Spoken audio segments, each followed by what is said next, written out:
Good evening. Thank you for joining us. I'm Heidi Alaga. And I'm Pat Paris. The financial crisis at the University of Arizona isn't as bad as the university first reported weeks ago. Yeah, today the Arizona Board of Regents met to discuss where the university currently stands.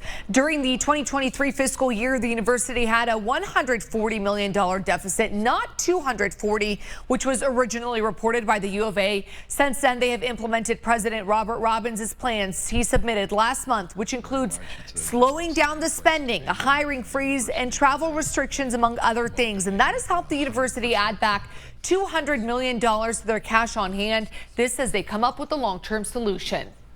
That's going to give us a little time to really dig in and define the scope and nature of the problem that the university is facing.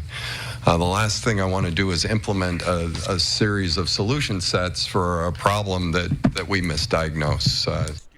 Now they're hoping to have a new budget model in place by 2026. The board said they plan to release more details in the next few days. Meanwhile, interim CFO John Arnold going out of his way to emphasize that the overspending at the university is not just athletics. Yeah, but he did say the athletic department was responsible for about $35 million of that $140 million in overspending last fiscal year. That's 25% of the money issues that the university is having. Arnold also says the athletic department is expected to lose another $30 million this fiscal year. He says the national model around athletics has changed, especially with NIL and less revenue from TV contracts. So the U of A needs to modernize the way they approach athletics. I think every athletic department outside of maybe a couple in the southeastern portion of the United States are dealing with these kind of issues and are having these kinds of conversations. So it is not unique to the University of Arizona by any means. Now, the Board of Regents today also meeting new U of A football coach Brent Brennan while approving his new 5-year contract with Nike and radio compensation. Brennan will make $3.1 million in his first year.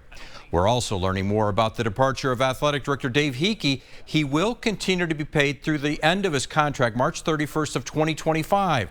His salary totals just over $1 million. U of A spokesperson Pam Scott telling KGUN 9 that, quote, much of the information and speculation regarding the reasons for the transition of Dave Hickey have been inaccurate or flat out wrong. We have much more on all of today's U of A news at KGUN9.com.